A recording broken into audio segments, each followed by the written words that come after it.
നാട്ടിൻപുറങ്ങളിലെ ഇടവഴികളെല്ലാം ഇല്ലാണ്ടായി. ഇപ്പം ഏത് വീട്ടിലേക്കും തനിച്ച് റോഡുകളാണ്. അതോടെ അയൽവാസികളും ഇല്ലാതായി. എല്ലാ വീട്ടിലും അറ്റാച്ച്ഡ് ബാത്റൂമായി. അതോടെ പൊതു കുളിസ്ഥലങ്ങളും പൊതു കുളിക്കടവുകളും ഇല്ലാതായി.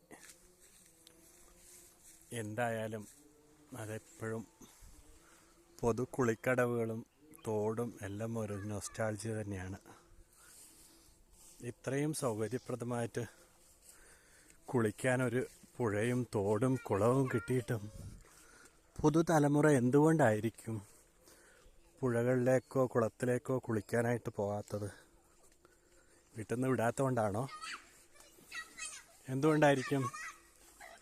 ഞാൻ ഈ വഴിയെല്ലാം ഒന്ന് ചെത്തി മിനുക്കി, അടഞ്ഞുപോയ വഴിയായിരുന്നു. ഇതാ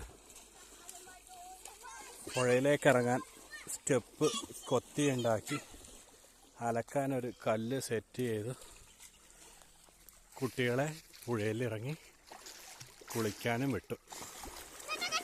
നീന്തലൊന്നും പഠിച്ചില്ല, കുറച്ച് ദിവസമായി ഇറങ്ങുന്നത്.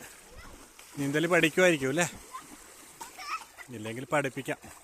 അത്യാവശ്യം വെള്ളം കുടിക്കുന്നുണ്ട്. ഇതാ ഒഴുക്കിനനുസരിച്ച് നീന്താൻ ആദ്യം പഠിക്കാൻ പറഞ്ഞു. അതാണ് അവൻ ട്രൈ ചെയ്യുന്നത്. ആ ഒഴുക്കിനനുസരിച്ച് നീന്താനല്ലേ ഞാൻ പറഞ്ഞു തന്നെ. നിനക്ക് ആകാത്തോണ്ടല്ലേ ഞാൻ എത്ര ദിവസമായിട്ടാ കയ്യിൽ പിടിച്ച് നീന്തൽ പഠിപ്പിക്കാൻ നോക്കിയത്. നിനക്ക് പറ്റിയില്ലല്ലോ. ഇവൻ മിക്കവാറും പഠിക്കും കേട്ടോ. ഞാൻ ലൈഫ് ജാക്കറ്റോ 2 വീലറിൻ്റെ ട്യൂബോ വാങ്ങിത്തരാം കേട്ടോ. എന്നാലും നിങ്ങൾ പഠിക്കുമോ നോക്കാം. ആ നീന്തി തുടങ്ങി. അതിനെവിടെയാ നീന്താ സമയം? എന്താ എലിമാന്തുന്ന പോലെ പുഴക്കരയിൽ കുളമുണ്ടാക്കലാണ് ഇവൻ്റെ പണി. എന്താ പുഴക്കടവിലൊരു കുളം മിനിയാന്ന് കുഴിച്ചതാ. അപ്പോൾ മഴയില്ലാത്തതുകൊണ്ട് വെള്ളം കുറഞ്ഞതുകൊണ്ട് അവൻ്റെ കുളവും വറ്റിപ്പോയി. എടാ നിന്റെ കുളം വറ്റിയിട്ടാ. വറ്റിച്ചതല്ല, നമ്മുടെ ഭൂമിയുടെ ലെവലിനനുസരിച്ച്. ആ ആ ആ മണ്ണെടുത്തിട്ടാലും ഇല്ലെങ്കിലും പുഴയിൽ എത്രയാണ് വെള്ളമുള്ളത് അതിന് ആനുപാതികമായിട്ടാണ് പുഴക്കരയിൽ നമ്മൾ കുഴി കുഴിച്ചാൽ വെള്ളം ഉണ്ടാവുക. മനസ്സിലാക്കിക്കോ. ആ നീന്തി കാണിച്ചേ. ആ ആ ആ അവന് വെള്ളത്തിന് മേലെ കൂടെ നീന്താൻ ഇനിയും പഠിച്ചില്ല.